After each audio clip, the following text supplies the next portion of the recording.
Well, first, I want to thank our crowd. I know there's a lot of big games this weekend in college basketball, but there's no game that was played that had a better atmosphere than the one we just saw in McKale Center. We had the Zona Zoo from the ceiling all the way to the court, engaged from start to finish, and our home crowd, which I talk about a lot and probably don't talk about it enough, how important it is and how much it impacts our ability to win, how tough it is for an opponent to come in here and get a victory. And our crowd was awesome with us from start to finish, and I'm glad we were able to pull out the game, not just for us, but for them too. So we only have 4 home games left, which is amazing. You know, in some ways it drags on college basketball season, but in this case it's hard to believe that we're down to only 4 regular season home games left. So when we return back, we really look forward to playing in front of them. Dusan, I can't say enough good things about him as a kid. Again, I don't talk about him nearly enough. You know, you get a player like him, and you always hope that they develop into something special because he works so hard. And Bill Walton says it a lot, and he's right. Some guys who are 7 feet, they play basketball because they were told at a young age that that's what they should do because they're bigger than everybody. Then once in a while you get that 7-footer that if he were 5'9", he would be a good player or want to be a good player. And I would say that's Dusan. He's the first to the gym. He's the last to leave. He's sacrificed away from his family. I mean, this guy in 4 years has been home for maybe a grand total of a month in 4 years. Came here, didn't speak English or barely spoke English, and he's 2 classes away from graduating. He's our team's heart and soul in a lot of ways. And when we lost 3 games in a row in the Bahamas, he was the guy who stood up and had the tough talk. And everybody respected him because he leads by example. So to see him all of a sudden become a 3-point shooter, go 9 for 11, 23.7 rebounds in a game of this magnitude, you know, it's awfully nice to see. And I think we're all happy for him, proud of him. He told me in the locker room that was his 1,000th point that he made, that shot, which reminds you that these guys always keep their stats in their head, right? But the fact that he scored 1,000 points on that 3-point shot, if that's the case, that's even a better story. So today was his day, and I center that on him because we played through adversity and we needed him to have a big game, and he did.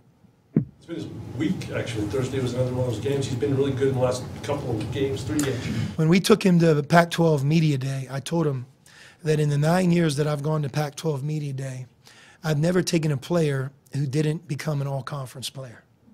And I remember when I said that, he looked at me like, hopefully I'll break. But right now, if you go through it, the impact that he's had, how consistent he's played, you know, Dusan is probably one of the top 15 players in our conference. And he's having a great senior year, which you always hope to see, and I'm glad that he's doing it. What's the most important instruction you give on that last play? That's a tough one. You know, I'm glad we had one timeout. I was able to at least talk to the guys. We saw their initial alignment. Obviously, he could change it. If he would change it, I think that's to our advantage. If he doesn't change it, you could at least get everybody locked in. I think we would have said, looking at that they were trying to get a drive for Tillman, 4 seconds, big, strong, physical player. And Emmanuel Acott was a good matchup for him. And Emmanuel did a good job. He, I think, created some doubt on whether he would be able to get open if he went up towards the elbow. And I almost feel like he broke the play off. I don't know if I'm right, but he caught the ball around the backboard. And, you know, Emmanuel's a tough kid who's got size to him, and I don't know if he got a good shot off. So I like the way Emmanuel defended, but you don't want your guys to be apprehensive. And you don't want to foul, but the minute you start talking about don't foul, the ball's right under the backboard. It doesn't favor the less physical player. And, you know, the way that they got the ball, I would say it'd be tough to go 2 calls in a row there. So we did a good job of not fouling on that last play. What did you think of the officiating tonight, and how did your players adjust to that? I mean, do you think your players did a good job? You know, there's a lot of fouls called on our defense. I'll have to watch it.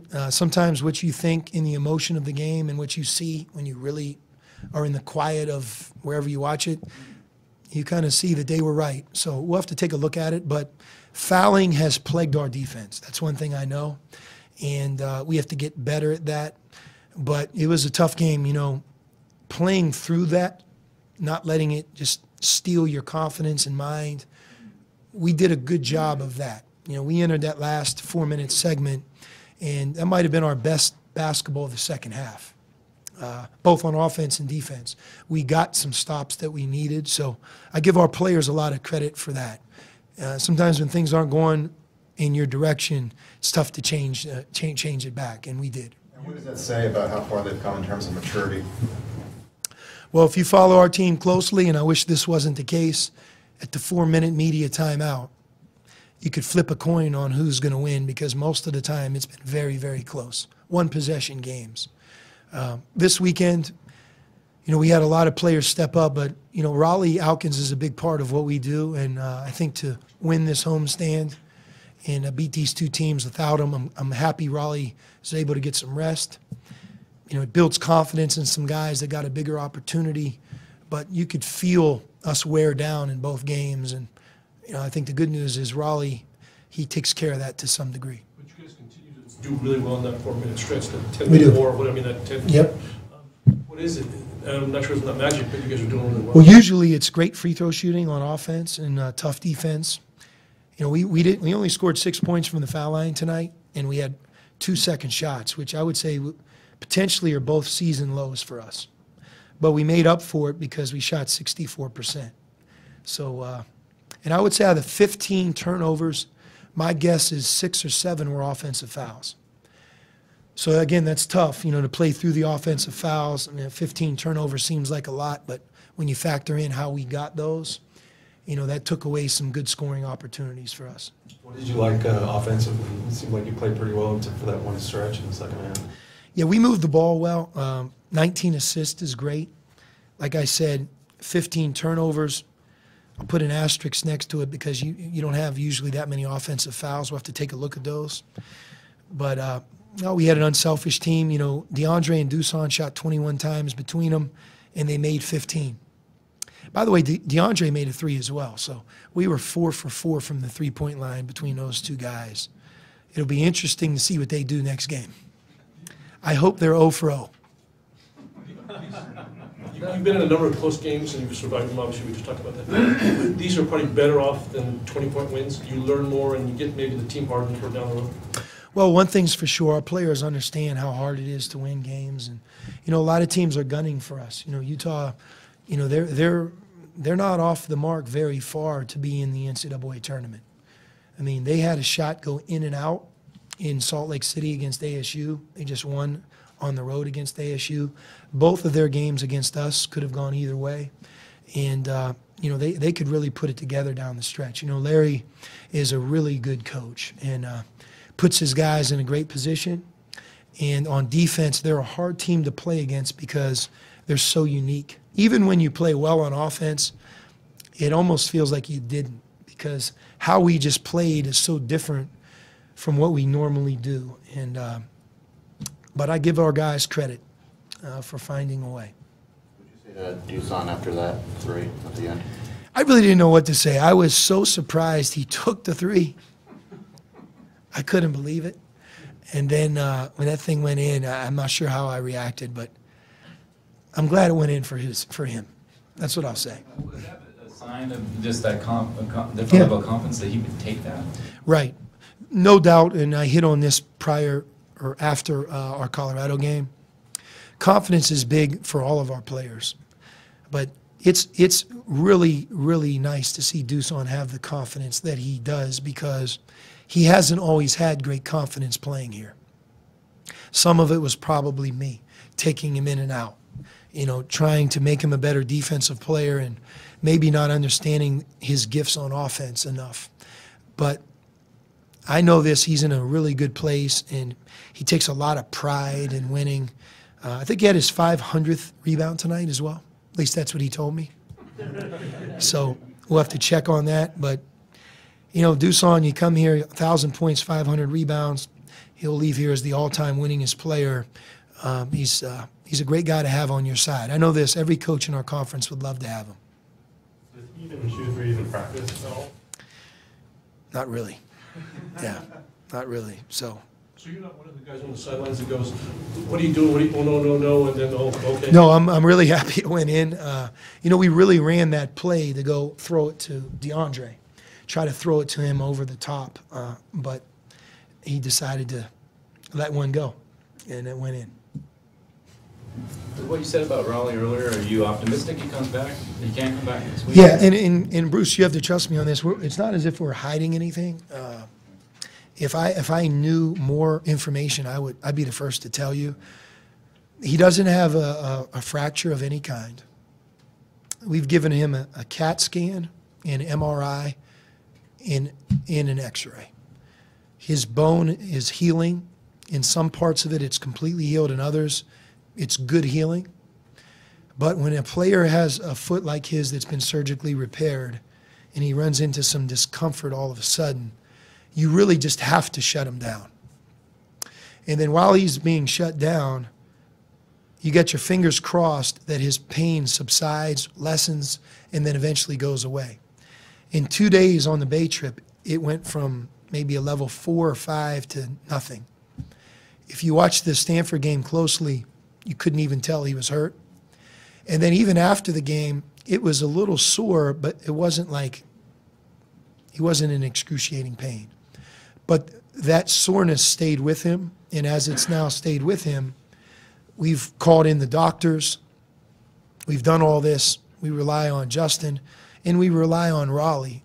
Raleigh tells me right now that he's back to a 0 pain, which that means if you push on that area really, really hard, he doesn't feel anything. So as we start to amp him up now, which we will, our hope is that that discomfort doesn't come back, that it just stays away, because he was pain-free for a couple of months. And if that's the case, we're going to take a look at once in a while maybe lessening his practice and then implementing him in the game. So maybe even on Wednesday, he might not play 34 minutes. He might play 20, and then we'll see how he goes. But we're very optimistic that he can stay with us for the long haul. But for some reason, if he gets any discomfort moving forward, we'll do the same thing again. So we've taken the precaution of putting him in a boot. We've taken the precaution of shutting him down completely. Today he worked out, knowing that tomorrow's off, so we'll gauge what he did. But I look at him as, he's almost 4 months since surgery, and that's to his advantage. It's up to us to be smart when he's saying that he has some discomfort. So there's plenty of players who have that surgery that work through these patches, and I think our goal together is to have him for the stretch run pain-free. And so to compromise it, what we would do is play him today, or almost as if we're in March. If this game were in March, you could make the argument that he would have played and maybe gone through it. But we're not going to put him at any further risk. And that's how we'll do things moving forward as well. Well, it sounded like, and not knowing the specifics of which bone he actually broke, but it sounded like maybe there's a screw or something in there that's causing tissue sore, or do you know any specifics? No, he broke his 5th metatarsal. He had a screw inserted, which is really common. There's a ton of NBA players that have played years, decade almost. And as long as it heals properly, sometimes you can make the case it's actually stronger. But yes, but there's nothing going on with that. The X-ray would have shown that. Everything that was surgically done is 100% done correctly. And like I said, his healing process is just about over. Since Thanksgiving, only Purdue has a better record than you now. Any comment on that? We hear so much about the Bahamas because we lost 3 games in 3 days that sometimes we probably have taken our eye off of how well we've done. But we've been in a lot of these games, though. And one thing's for sure, we have to continue to get better. Hopefully Raleigh can be implemented back in. And, you always hope your team plays their best February heading to March. And I know a year ago, I felt like we really hit our stride. And hopefully we can do the same thing this year. So you like the progress? I mean, you kind of see that's maybe baby steps along. Yeah, I mean, there's a common theme with us. Teams shoot better in the second half than the first. We may have to take a look at just our defense on some things we have to repair, but I do think we can continue to get better. Yep.